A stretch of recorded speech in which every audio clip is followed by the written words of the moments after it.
Hello, Malcolm here, and welcome to a series called Even the Darkness. Even the Darkness. And what's that about? Well, we have two classes on the topics of spirituality, the Bible, emotional well-being, and mental health challenges. And the title is taken from Psalm 139, where the psalmist writes, "If I say, surely the darkness will hide me, the light become night around me, even the darkness will not be dark to you. The night will shine like the day, for darkness is as light to you." Even the darkness will not be dark to you. So sometimes we're in the dark. Sometimes that's practical, but here it's poetic language. And I think that refers to a lot of the kind of other areas of darkness that we experience. And some of that is emotional darkness, and some of that is darkness within mental health. We can't see the way out. We can't see how is God going to work in this. And sometimes when we're in that dark place, we wonder whether God cares. Any of us who have struggled significantly with anxiety or depression, or perhaps with schizophrenia or bipolar disorder or any of those things, there can be the sense, is God with me? And it's further compounded, that challenge, by the fact that sometimes we as Christians don't know how to help people, don't know how to be appropriate around people going through these issues. And sometimes the tendency can be to just label it all as sin, which is not kind and loving and not even true. I mean, it's certainly true that all the problems in our life are the result of the fall in that sense. But just because someone is having a mental health challenge doesn't mean that they've sinned more than you or me. Thus, how do we address these issues? So these two classes I think will help. They certainly won't cover everything, but I really hope they will help, because God is in that darkness. He's with you and me when we're in the darkness, whatever that darkness is like. And he's with us as we help people and show God's love to people in the darkness. So these two classes are interviews. The first one is with my old friend Jim Pickett. Some of us might know Jim. He and his family were part of the Cambridge Church for a long time. Now they're in El Paso. In those days, previously, Jim worked for the United States military and was, I think, 35 years or so working there. These days, he's finishing up his master's in counseling, in particular in the areas of marriage and family therapy. And his thoughts on the best way for Christians to help other people, I think you'll find very helpful, full of insight and Christian compassion. So I commend to you my interview with Jim Pickett.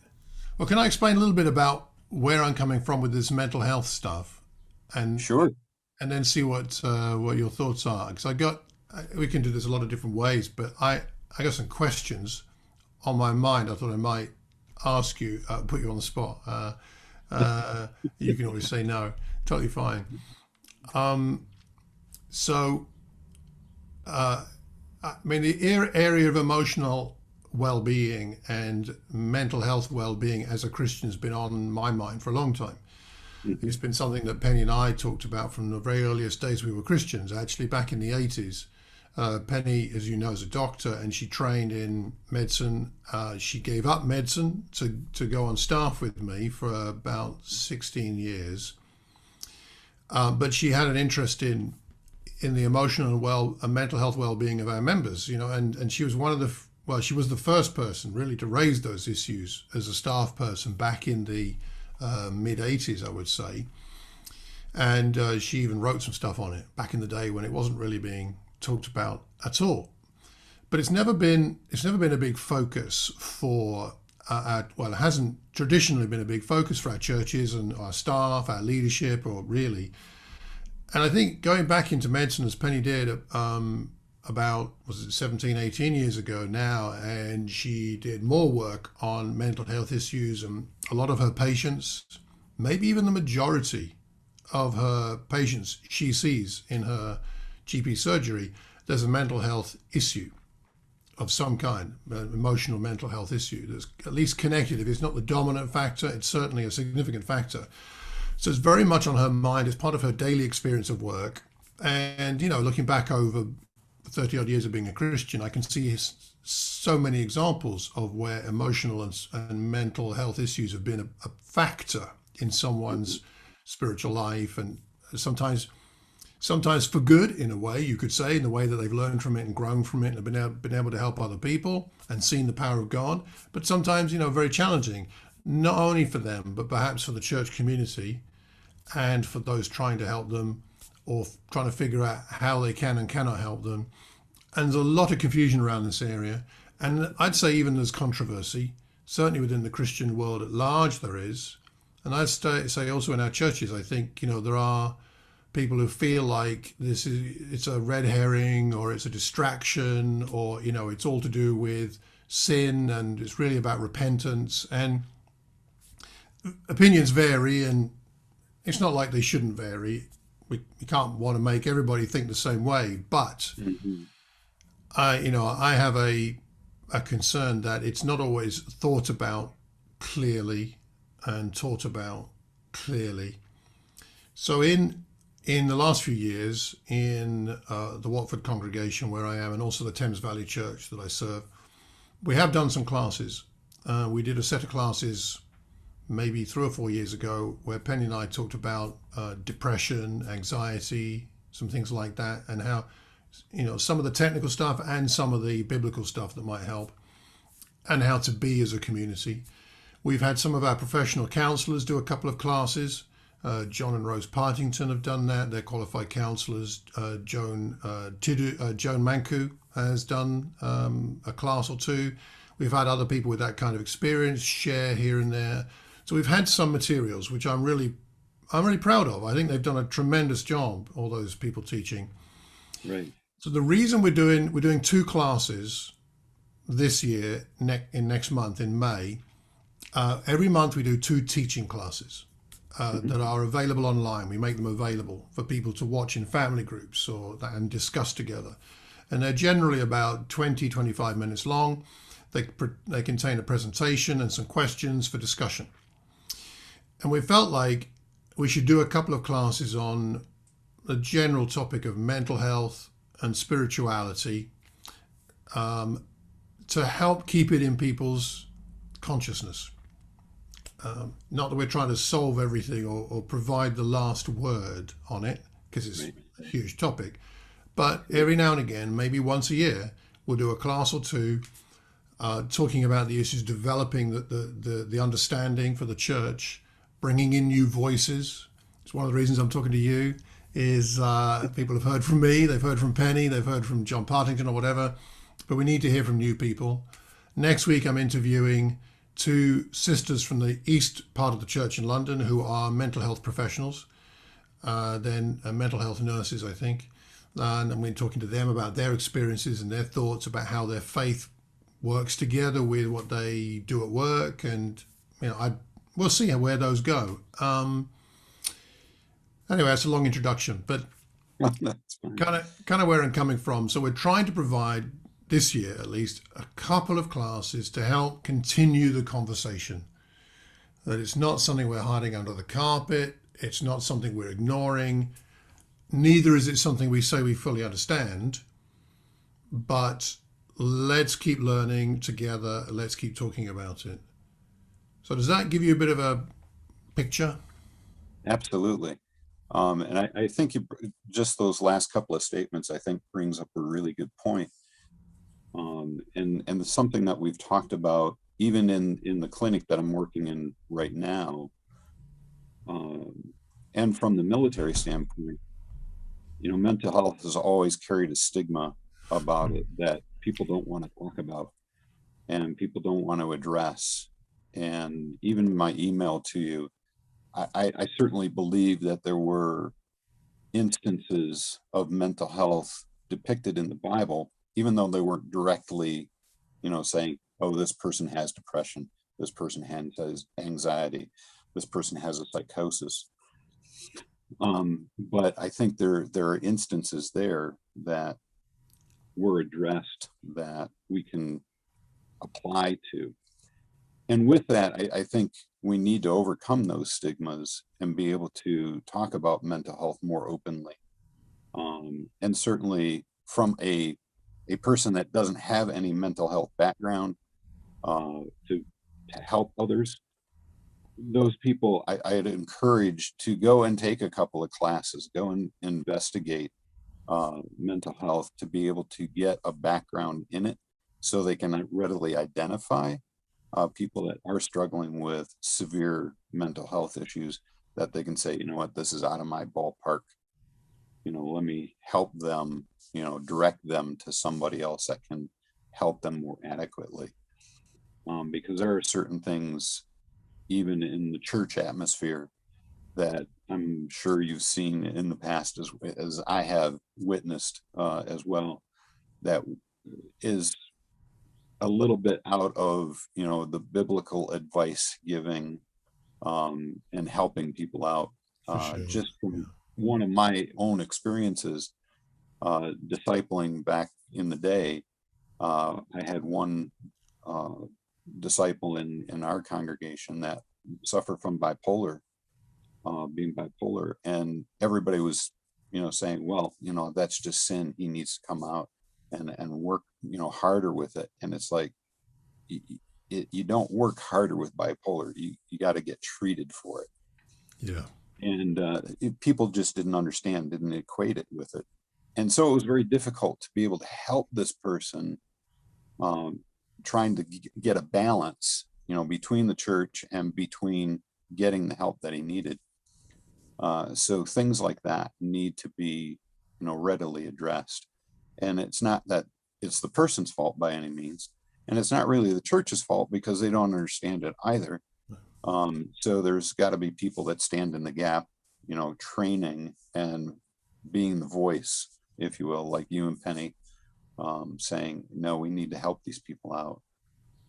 And training others too, to be able to have understanding with these people and saying, hey, I'm here to support you, whatever you need, and I'll be there for you. And I think that's the biggest thing that we can do for them. Yeah, it's interesting. Thanks.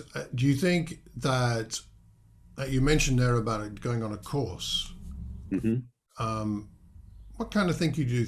What kind of people do you think would benefit from a course like that? Um, long time ago when I had dark hair. Um, and I was going to be a police officer. This was even before I became a disciple. Um, Even in that curriculum, we were given introductory, psychological courses, so we could identify with people that we would come in contact with on patrols and stuff, and be able to say, oh, this person is suffering, we need to take special care of them. It wasn't that we were going to treat them. It wasn't that we were going to say and diagnose them. Um, but in the same light too, we knew that they had an issue and we could help them out better by getting them to the people that needed to treat them. Hmm. So I think anybody that has any type of interest, any type of care, especially in the church, that we want to help each other out, just taking an introductory course and understanding mental health would be greatly beneficial for anybody. And it doesn't matter what age you are. Taking an introductory course, I think it would be fantastic. And certainly, just in my police work, that helped out a lot. Understanding when people were depressed and identifying the symptoms that they were going through and associating that with, oh, this person has severe depression. That's out, that's out of my wheelhouse to be able to help this person, but I can get them too. And because of that, I understood the situation that they were in as a police officer. I could give them a little bit more compassion than I normally would, just walking up on them and saying, what's wrong with this person? And having a completely different perspective of that person. Hmm. So I think anything that we can do, and even with some of the articles that I sent you, I think just doing some basic research on it helps getting an understanding of mental health as a whole. Yeah, I actually was just reading this afternoon one of the articles you sent me, which I have here, which was on using mental health first aid to promote mental health in churches. Yeah. I haven't finished it yet, but I was reading it. I thought it was fascinating, and it seems to me that there's at least some basics that everybody could become aware of. Right. I did I think it was Penny's prompting that sent me to a course I did 15 years ago now, I think. I think it was run by a mental health charity called, I think it was run by Mind, which Okay. is a mental health charity here in the UK. And they did a mental first aid course, which took I think it was a day or half a day or 2/3 of a day of role play, instruction, discussion groups, and I learned a lot that day. Mostly what I learned is I don't know anything, really. Right. Right. I don't really know what I'm doing when I'm addressing mental health or emotional health issues, but it did make me more aware of and alert to signs Right. and my own limitations, and maybe Right. more sober about what I can do and I can't do. Right. Right. Found that really And helpful. that's very true. And even for me, I've got one more class to do, and I'll graduate. But even going through my master's program, and becoming a counselor, and my specialty is in marriage and family therapy. But going into the clinic and actually starting counseling, I was anticipating that my supervisor was going to be, sitting alongside me, kind of evaluating me as I go. So when I came out of the session, she would give me pointers and say, "Oh, well, you kind of hit on this point, but you needed to, kind of circle around and do the, whatever I was doing wrong, and kind of guide me." And she gave me the counseling packet, and she said, "Okay, just go take them into this room." And I was like, "Well, are you coming along too?" She said, "No, no, you'll be fine." I was like, "What?" And it was like complete, shock. It was like, and then all the nerves started, and all the like, am I prepared to do this? Am I ready to do, I don't know if I can do this. So all the education that I had just went completely out of my head. It was like, what am I supposed to do? I can't remember. So walking into the room, it was just like, you go over the form and everything with them, and ask them questions about their history and that. And then it slowly kind of trickled back in. It was like, oh yeah, okay, I got it.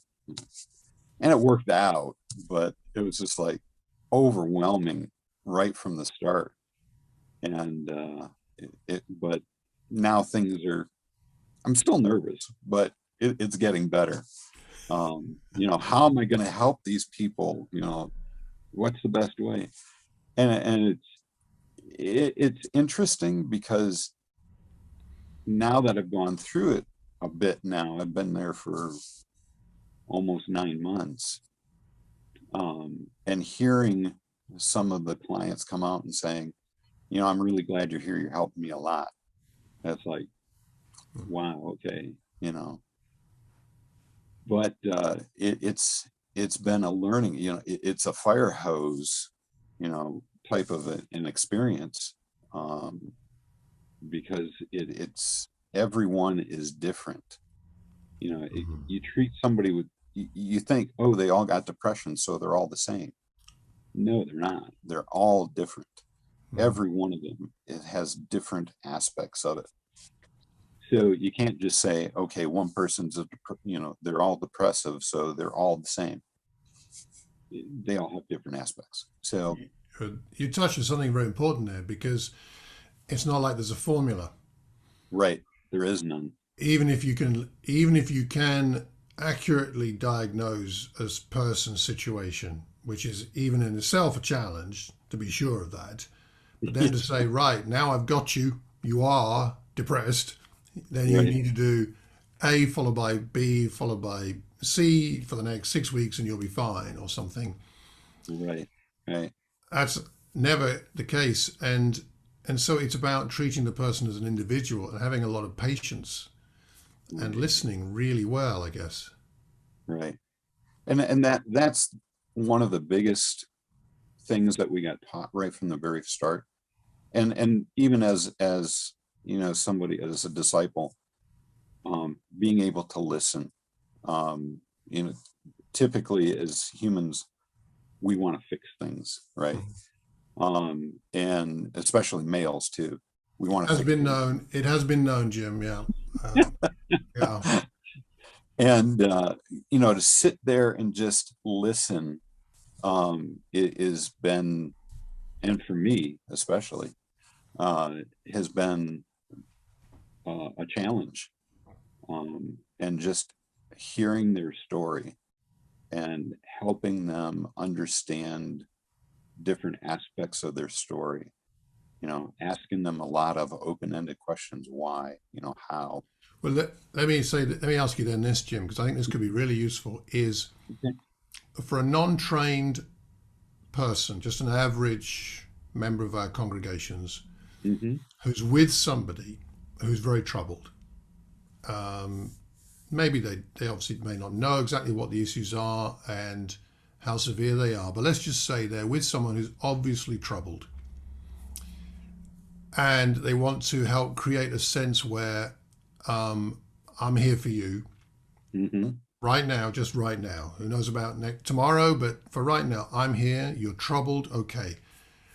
What would you suggest might be some things to bear in mind regarding helping that person who's troubled to feel like they can be themselves, and the person who's listening to really listen well? Are there some particular ways of being that would help someone to feel listened to? So if I'm the person listening, how can I help the person who's troubled to feel listened to and to feel like, the word we often use is safe. Right. Are That's there some exactly. things that you think could be useful for anybody?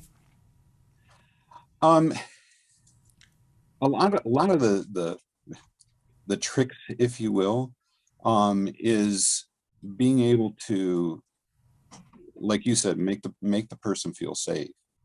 um but in the same light too. Oh, thank you. My beautiful wife brought me my coffee. Mm. Very important. Yeah. Yeah. um to make them feel safe, but in the same light too, going back to the listening aspect of it, hearing their story, letting them guide where you go with it. Don't try to guide, a specific aspect. Oh, I want to get them to this point. There is no point to get. I There is never a situation where I go into a counseling session saying, okay, at the end of this counseling session, I want to get them to this point, because I have no idea from one week to the next what has happened in this week. Hmm. So, they might have had a great week, they might have had a horrible week. So I've got to be able to help them in whatever situation they go through. So I've got to listen to what's been going on. And there's going to be, as they discuss their week, that particular instance that you're working on, there's going to be key words that they're going to probably repeat over and over again. And if they do that, certainly you can key in on that word and say, okay, you brought up this word, a couple of times. Help me understand why you're focusing on that word. What meaning does that word have for you? And they may, more often than not, at least in my experience so far, they haven't even noticed that they've been hitting on that word. And they'll stop for a minute and they'll look and they'll realize, wow, I have been focusing on that. And they'll think about it for a minute and they'll start thinking about it and they'll start talking about it. And then you just sit there and listen about that too. It's really all about them. It's not about me. So if I can keep them focused on what's happening to them and not the situation itself, it helps them to refocus on what is occurring in their heart and in their mind as well. And it helps them to be able to get a focus on what they need to do, not for me to direct them. Because for me to suggest, okay, you need to do this, this, and this, doesn't make a difference. But if they come up and they say, oh, you know what, maybe I need to do, once they have a realization of what they need to change, it makes all the difference in the world for them. Mm. Because they're the ones that made the change, not me. So I think if you help them, a lot of the key terms that I've always used was help me understand what you're feeling. You know, help me to see what you're experiencing. And then sitting back and listening to what they say. And there are times that when I've asked them what you're feeling, what you're experiencing, they've never examined exactly what they've been feeling. So they'll sit there for a couple of minutes in silence, trying to think about that. And I don't say a word. I let them, in the moment, just think about it. And I will not say anything. And that's key to them because it gives them the time. So silence is part of Absolutely. listening. Yes, absolutely. And it's uncomfortable. Mm. It's uncomfortable to sit there for that amount of time to let them formulate and think about what they need to do. Now, certainly there's, if it goes on, 3, 4, 5 minutes, you don't want to go that far, but, give them that time to be able to formulate and think about what's going on in their lives and in that situation, because they've not thought about that before. So you're, in a sense, you're noticing, like you're talking about those key words. So you're paying attention to what they're saying. You're noticing perhaps words or phrases that come up more than once. And, Yeah. and it may be that that's a key that you can reflect back to them and say, I noticed that. Could you tell me more about it and what it means to you? So you're helping them explore what's going on. Absolutely. Is that right? Right. Because they'll relate the story. For instance, I don't know if you all heard back in the UK, El Paso had a mass shooting here August 3rd, about a year and a half ago. I remember, yeah. And a lot of the folks that I've been seeing were either police officers, firefighters, first responders. And they'll relate what they saw or they did during the experience, but not what they felt. And so I've been focusing on, okay, so what did you feel during that time? When you first walked through that door and you saw everything, what did you feel? Well, nobody's ever asked them that question. Nobody's taken the time to, specifically zone in on them and ask them their feelings for that. And they'll sit there in shock and say, I don't know. I never thought about it. I said, well, go ahead and think about it for a minute. And more often than not, they'll break down because they've not had that time to actually process that. And so their trauma has been continuing because they've never gone through the grief. Right. And that's just one aspect of it. And so, it's critical to be able to focus in on the person and help them through not the situation, but then on the person because the situation is a story. It's just a story. But unless the person can actually process what they've experienced and what they've felt, that's what makes the difference for them. And for them to be able to get over that hurdle, to be able to start moving forward. So we can make all kinds of excuses and say, well, yeah, it's sin, but that doesn't help them process their feelings. Right, because two different people might have the same story, but their experience of it could be completely different. Exactly. Exactly. So that's why we mustn't, I guess what you're saying also is that we must be careful not to prejudge people and assume what Right. their experience was, Right. because we weren't there. We are not them fundamentally. Exactly. Exactly. We can't just all assume that, yeah, they went through the same situation, the shooting, so they all had the same experiences, and they didn't.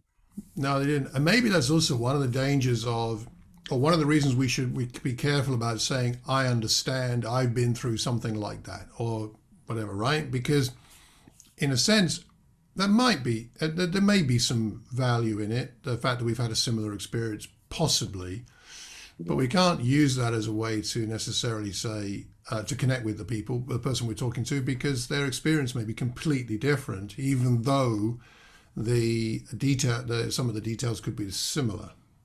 Right. Right. And that's one of the things that, even going through my education and through the clinic as well, they've all said we've got to be very, very careful about sharing our experiences, our being open about what we've experienced, and saying, oh yeah, I've had this similar experience, because it may not relate to it at all, and just shut down what they've just related to you, and kind of sabotage the rapport that you just built with them and the trust that you just built with them, instead of actually continuing it. Right. So I very rarely, unless the person asks me, have you ever shared, been through something like that or experienced something like that, I very rarely bring up anything about it. It's all about them. It's individually, or if it's a couple that I'm counseling. I very rarely bring up anything. I might share books that I've read that might help them, but not experiences, not anything to deal with Cindy and I, unless it's very, very specific. Right. Mm. Mm. No, that makes sense. Yeah. If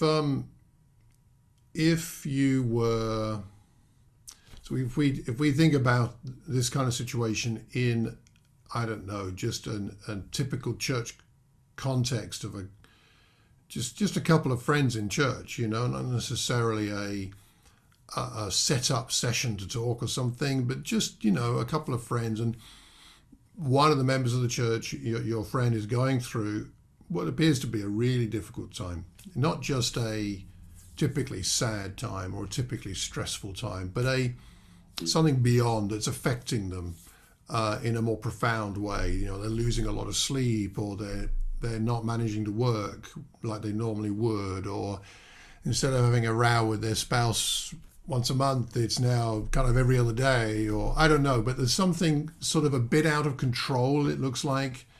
Yeah. It's something like that, and you're having a chat, and you want to be constructive, you want to be helpful, but you don't want to be intrusive. So are there ways to draw people out? Yes, I suppose that's what I'm asking. What are some ways you could not be intruding, but be a good friend and be someone willing to take a risk and take some courage in your hands because you care about somebody. So you want to be lovingly concerned, but you don't want to be pushy. Right. Are there some ways to navigate that you can think of? Yeah, I think the best way, I mean, and this is something that we did in the military all the time. Um, and we kind of practiced a lot, battle buddies. Um, we were always in with somebody all the time because, especially being deployed in a combat zone, you never wanted to be by yourself. Um, but it certainly transfers into um, even a counseling setting to any way, shape, or form.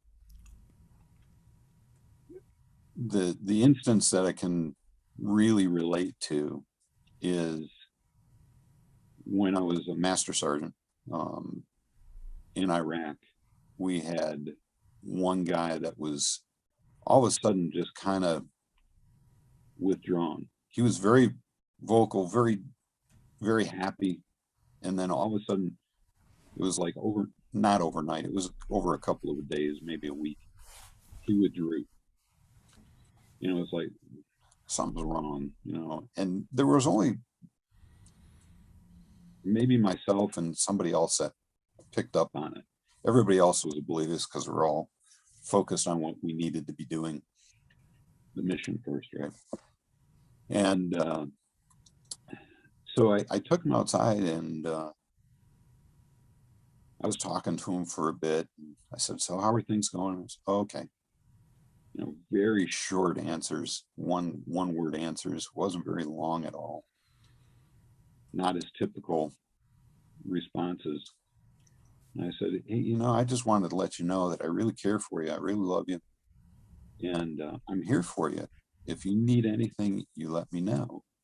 You know, if you need me to do anything, if you need me to just support you, whatever you need, I'm here for you." And he said, "Well, I really appreciate that." I said, "It won't go, if you want to talk, it won't go any further than you and me unless you want it to." And he said, "Okay." And it was probably a day or so later, he came back to me and he said, "Hey, can we go outside and talk again?" I said, "Sure."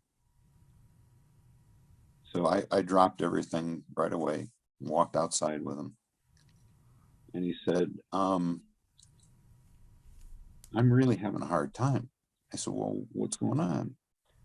He said, "Well, the wife and I are having problems, but I'm really having problems with the first sergeant. He always seems, down on me. He's always badgering me. He's always, ragging on me. He's always after me." And he said, "I don't know how much more I'm going to be able to take." I said, "Well, what do you mean by that?" He said, "Well, I think I want to end my life." I went, "Oh, okay.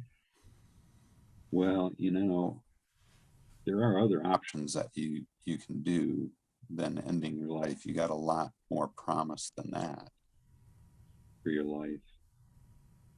And you got a lot more to give than right here and now." I said, "Why don't we go and talk to some people about it?" And I said, I'll be there with you every step of the way." And he said, "Really?" I said, "Yeah." I said, I'll do whatever you need me to do." He said, "Okay." So I took him over to the chaplain first, and then we ended up going to the psychologist. But I never told the leadership that this was going on because he didn't have any trust in the leadership. And I think that's the big thing, is letting people know, not giving them advice, not telling them what to do or how to do it, but being there for them. Right. And letting them know that you'll be there every step of the way with them. That's a beautiful story, Jim. I mean, I see two main components to that. And one is that you made the offer. Would you like to talk? If you want to talk, I'm here. It was an offer. It was an offer based on your own what you noticed, It Mhm. wasn't apropos of nothing. It was something that you'd noticed, and he must have realised that even though he was a bit monosyllabic at that point, still he must have known why you were making the offer.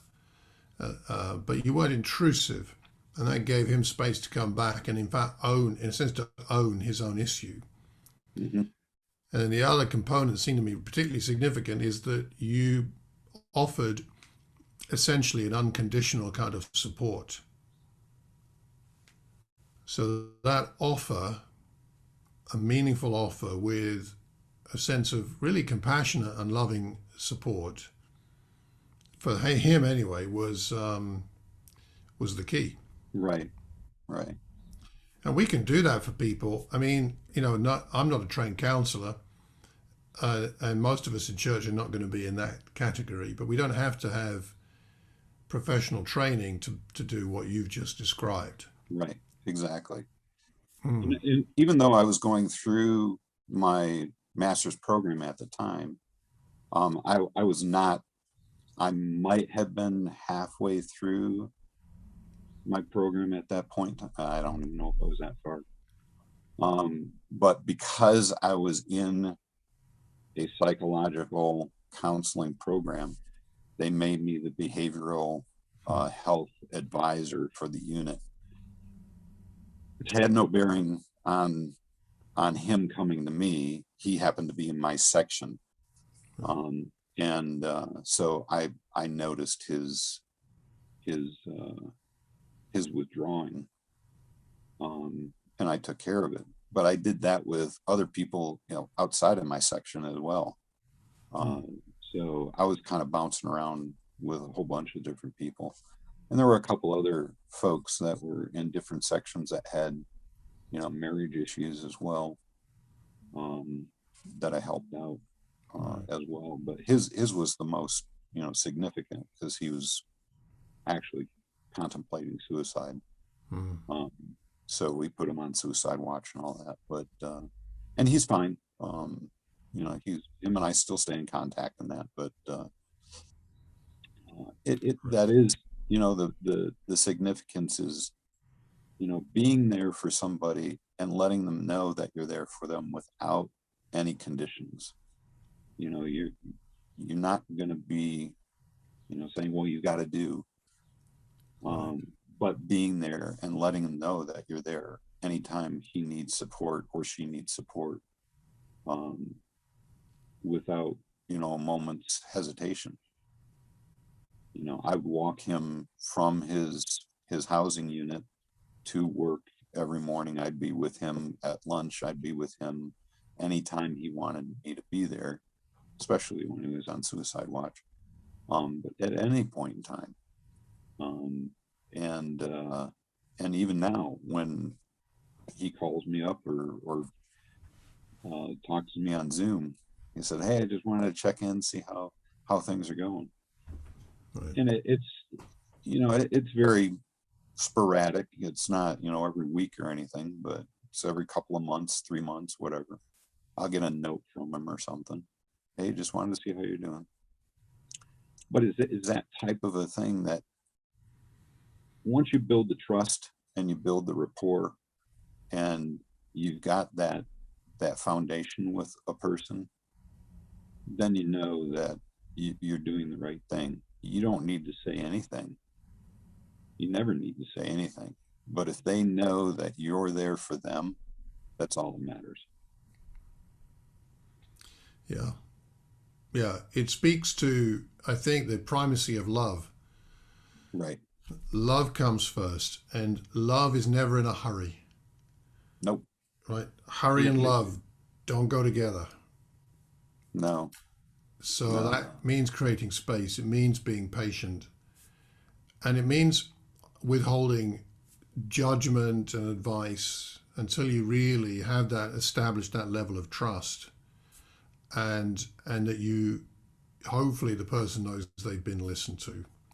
Right. And I think this will vary a lot person to person. I think for some of us who are in a position where we could be a listener, could be a buddy, the difficulty for some of us is that we're afraid of that. It's hard. It's hard to be that giving, that available to people, and we may lack the courage and the compassion. We need help from God because it's not naturally within us. That's exactly it. Right? And then I think some of us, we have the concern, but the concern is very strongly attached to a desire for justice and righteousness to prevail. And the danger with that is someone says, look, I'm really feeling quite low, more low than usual, to the point where I'm not sure I can carry on with work, and I don't know what I'm going to do. And you talk and they say, well, it's because I've got addicted to pornography or something. And then for a certain type of Christian, there's well, it's obvious then. You just need to repent. You need to throw out your pornography. You need to burn it. You need to confess everything. And, and the difficulty for some Christians, I think, is because there's a place for a rebuke, right? I mean, there's a place for a challenge. There's a place for a correction. The Bible does talk about it. Indeed, Jesus does confront people from time to time. So there's a place for that.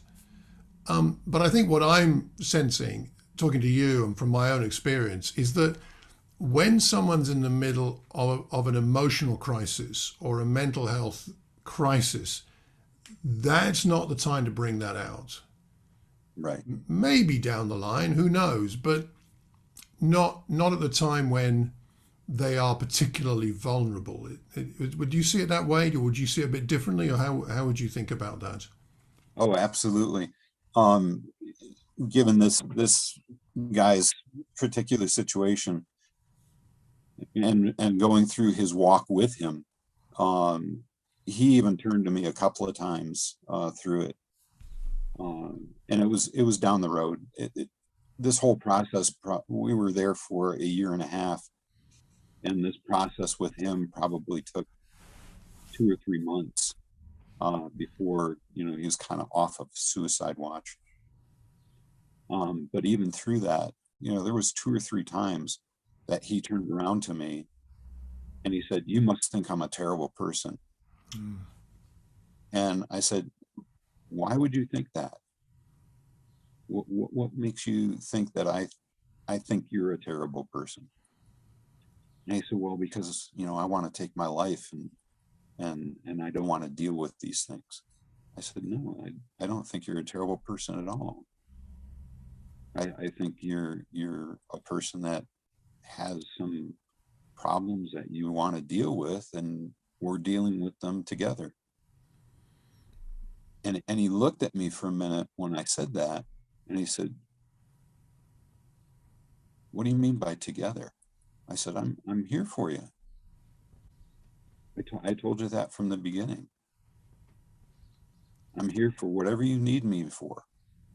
If it's just to talk, if it's just to be sitting together, if it's just whatever you need, I'm here for you. And he went, "Oh, okay." And that gave him the confidence to continue. I didn't have to give him any advice. I didn't have to tell him what to do. I just needed to be there for him. And that's all he wanted, because he didn't feel like anybody else was going to be there for him. And at the end of the whole thing,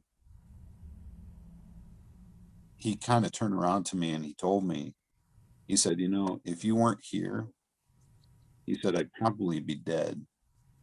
But with you here, I don't think I could have done it with anybody else." Hmm. And I went, "Well, I appreciate that. And I'm glad I was here for you, because you matter." Well, and that's powerful. Yeah. And that's the thing. So that's so powerful, Jim.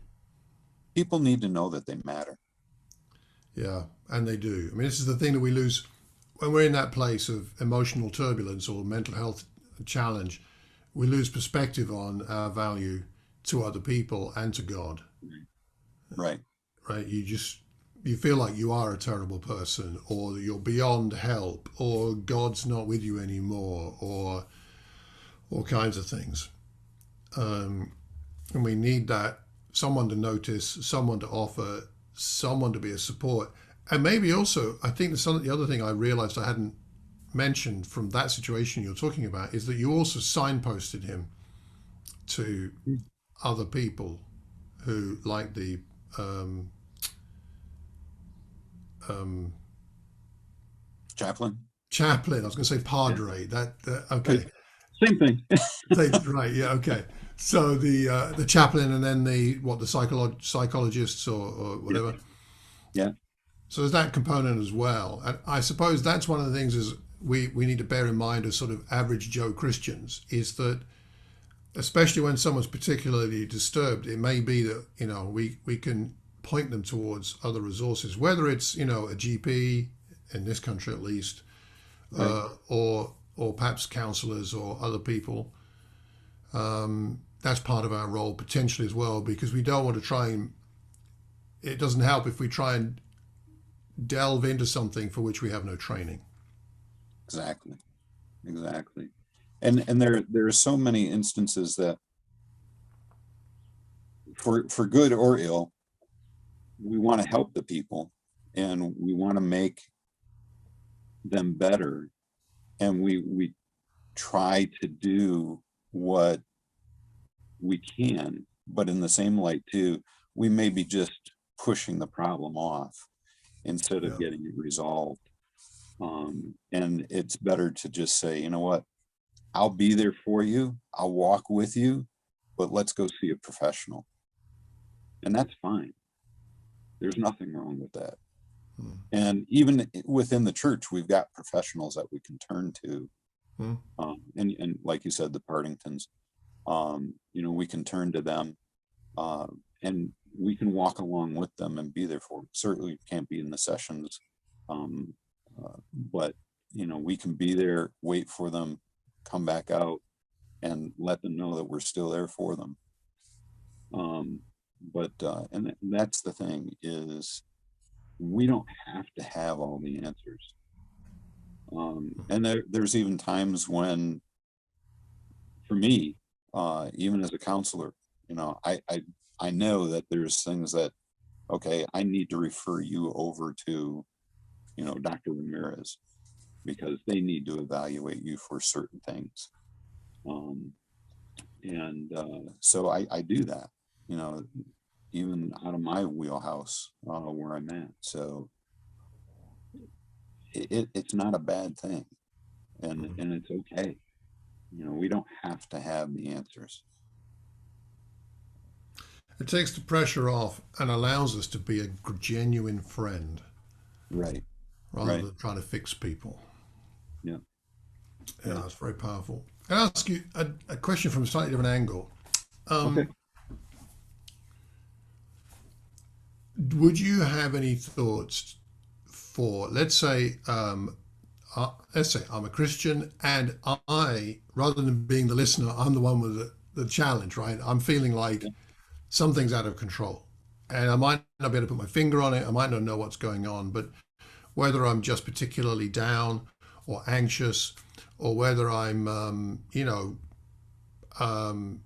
I'm thinking, what's going on? Where is God in this?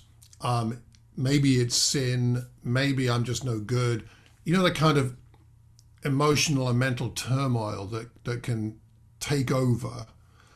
Right. Is there something that you think, or a way of thinking about that, or a way of, for a person themselves in the middle of that, to sort of something that would trigger their ability to go and even look for some help, whether it's professional help or just a friend to talk to that we've been sort of discussing just now? Are there words, I don't know what it is, words of advice, words of comfort, words of perspective that might help someone to go and look for what they need? Does that make sense? Yeah, it does. And that's a harder thing to do, especially from a standpoint of people typically uh, don't think they need help. Right. And there's very few. Well, for instance, one of the people I see in counseling didn't want to come to counseling. He was mandated to come to counseling. Um, and but since being in counseling, he's now kind of relented and said, yeah, I really needed this. I'm glad I came. Hindsight always is 2020, right? But he's even readily admitted that he would have never came on his own volition. Now there are others that have come on their own volition and said, yeah, I want to seek out counseling. What inspires them, what prompts them to come into counseling. On our intake form, we actually have a line, what made you come into counseling?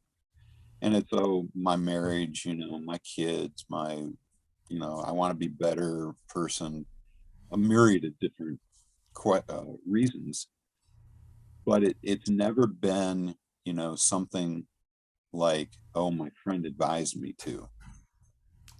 I've never seen that. But in the same light too, if we see somebody that's in distress and crisis, like I did with this guy that was withdrawn, if you see somebody withdraw that fast, you know that there's something going on. Intervention on your part to a person that's like that, walking down the street in their underwear, say, hey, are you okay? What's going on? Because very well they may not know, and say, hey, why don't we go and talk about this for a bit? And then in that talk, again, let them relate to you their story. Don't give them any advice or anything, but let them relate their story. Make the suggestion of saying, hey, let's go talk to somebody about this, and then help them walk through it together. Be there for them. It's never a thing of, making them saying, you need to go see a psychiatrist, you need to go see a psychologist, because that's just, abrupt, and it's just going to put them on the defensive. And those types of people in those situations are more often likely never to go and see them then. Right. Because then they're going to be really self-conscious about it, so they're not going to. But if they know that there's somebody in their corner that's willing to help them out and be there for them, then they're likely to go and see them. Very rarely have I seen people come in to the clinic and say, oh, I'm here because I want to be. That rarely ever happens. So, I mean, there are occasions, the marriage is falling apart and the husband comes in, but the wife doesn't, because she doesn't think she wants to, or doesn't think there's a need, or whatever. But he sees there's a need. The drinking is, destroying their marriage, and he wants to fix it. And I, in the same light too, it's like, well, it takes two here. If one's not working, it likely is not going to work out. But if it's an individual, and they're having a problem, whatever that problem might be, and they come in, we can work on that situation. So it really is situational dependent. And it's going to be more the individual's decision on what they want to do. I don't know if it's an American adage or not, but the old adage about leading a horse to water, but you can't make it drink. It's the same kind of situation that this is. You can suggest it, but if they don't want to do it, you can't force them to do it. So but you can still be there for them. Yeah. Let them know that they've got a support mechanism there in you to help them out whenever they need it. But you don't want to enable them either. So it's a fine line. Yeah, that may be a topic for another conversation another time about, I mean, because there's a whole area there of conversation about the dangers of being the kind of person who thinks we're riding to the rescue, and actually we're getting validation by our attempts to help and support.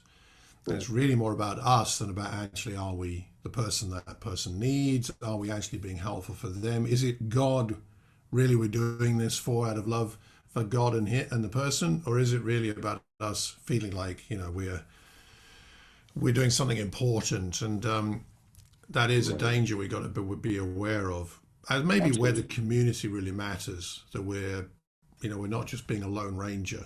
I mean, we've got to respect confidentiality and private stuff, but on the other hand, doing things secretly is also has its dangers. But that's a whole nother can of worms, I think.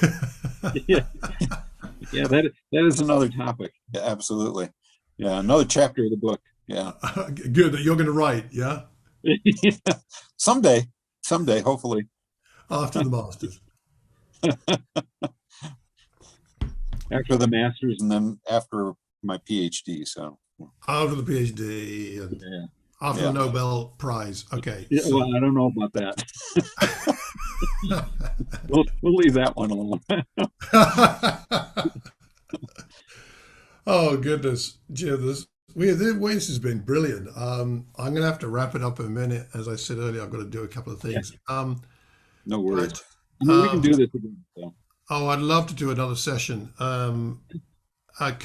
Is there anything that we've not touched on that you think you'd really want to make sure that people understand, or that people consider, that they think about when they're in a congregational setting, trying to maybe be a support for people, notice when people need support, be a good signposter, a good listener? Is there anything we haven't talked about that's gone through your mind? You thought, I must mention this. Ask a lot of questions.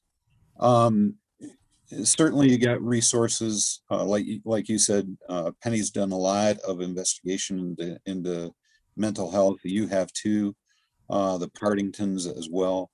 If you have any reservations whatsoever about giving advice on any type of topic or situation that you're experiencing, ask questions. If you suspect mental health at all, ask questions, seek advice about it, and say, hey, is this something that I should, walk the walk with them, but, steer them to somebody else that has more experience, more education in this area. And certainly bring them to those people, Penny, yourself, or whoever, and make sure that they get the help that they need. Don't try to tackle it yourself. Don't bite off more than you can chew, and be there for the people. Get them the help they need, but make sure that it's the help that is going to make the lasting change, make the rapport and the trust and the friendship and the love that God expects us to do, and not so much for our own benefit, just like you said now, that we're trying to make a point in their lives, but making sure that they're getting the help that they need. Great. Thanks, Jim.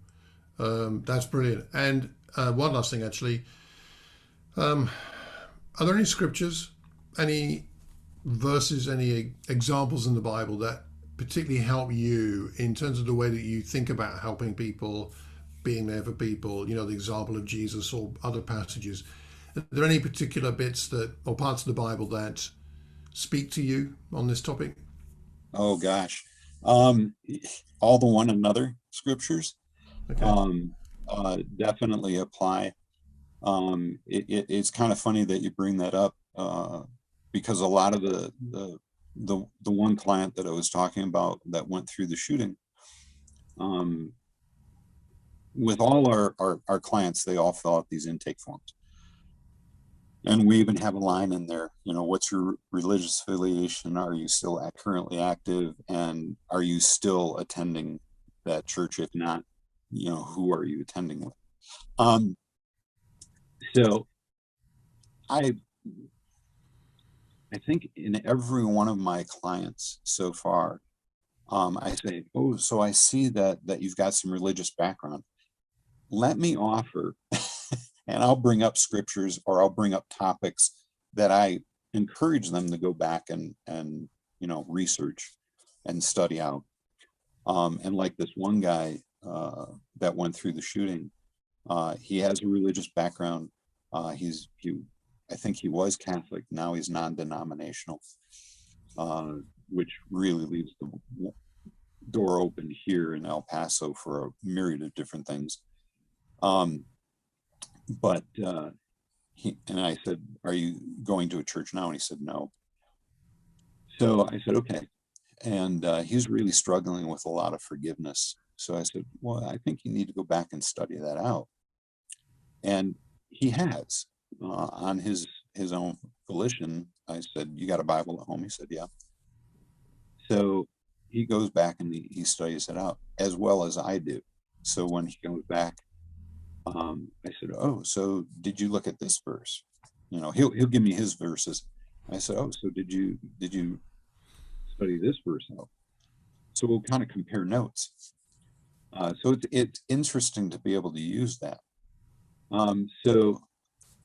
But for mental health itself, Luke was a great physician. I don't know if he was in mental health or not. I kind of suspect he was to a certain degree. Jesus obviously being the great physician, I think, touched on mental health a lot. But I think the one and other scriptures are really the things that draw me in mostly to mental health. And it doesn't matter if they're disciples or not. It doesn't matter if they have a religious background or not. They're still God's children, and it still makes a difference, and it still matters. And that's really what kind of prompts me to go forward. Yeah, you're right. I mean, the one and other scriptures are really just an outworking of a Christ-like love. Yeah. If we love like Christ, we will be this way with each other. And so that's got to be the way we are, certainly with each other in the church. But the same principle applies to, anybody we know. Exactly. Yeah. Right. Yeah. Brilliant, Jim. Wow. How can I bless you, Jim? Anything I can do for you? I mean, I'm really grateful for all this. Anything I can pray for? Any way I can be a blessing to you? You are every day. I listen to your podcast, so I'm very grateful for that. So I do that for my quiet times. I do that midday as well to keep me going. So I'm very grateful for all your podcasts. So please keep them coming. Please keep them going. Thanks. I will. I've done fewer, as you may have noticed, I'm sure, recently with my mum dying and everything. But I understand. Yeah. Yeah, but I think it'll pick up again. It's beginning to pick up now, and it'll pick up some more over the next few weeks, I think. So certainly, I sent you my note for your mom, but certainly, I want to make sure that our thoughts and our prayers and our condolences are to you. Yeah, thank you.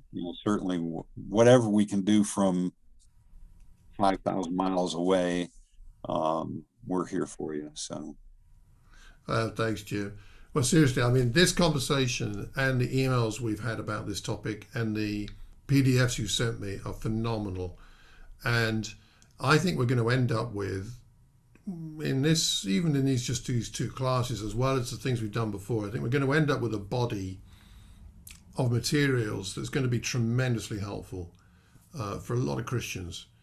Jim, it's a funny thing. It's a long road to Christian life, and I am so grateful that God made our paths cross all those years ago. So are we. We talk about you guys all the time. Thank you. We love you guys so much. Love you too. I better go and write these boring emails, but they need to be done. Yep, I understand. You know. But thanks. I'll be back in touch. Yes, please. And just for your benefit, if you or Penny need any more articles or want any more articles on certain specific areas that you feel like you need to address, let me know. If you want to do another Zoom session, let me know as well. I would like to do both of those things, and I'll get back to you. Okay. Thanks. I'm here for you. God bless. All right. Have a great day. Thanks. Bye for you. Bye for now. Bye-bye. What did you think? What struck you? What did you find most inspiring? What did you find most challenging? How might you be able, now that you've heard this, to help somebody else? Or if you're going through a particularly tough time emotionally or with a mental health challenge, what did you hear from this that helped you to have confidence that God is with you, that He's with you even in the darkness, even in that darkness, it's not dark to God. He's going to be with you and is with you and loves you no matter how you're feeling and what's going on. Let me know if you've got any questions. I'll be happy to receive them. Email me at malcolm@malcolmcox.org and I'll get back to you as soon as I can. Next time we have another interview, this time with two members of our sister congregation in East London. They are both 20-year plus mental health nurses and Christians, and they'll be sharing next time. That's Nossi and Sekai. So look forward to that. And until then, take care and God bless.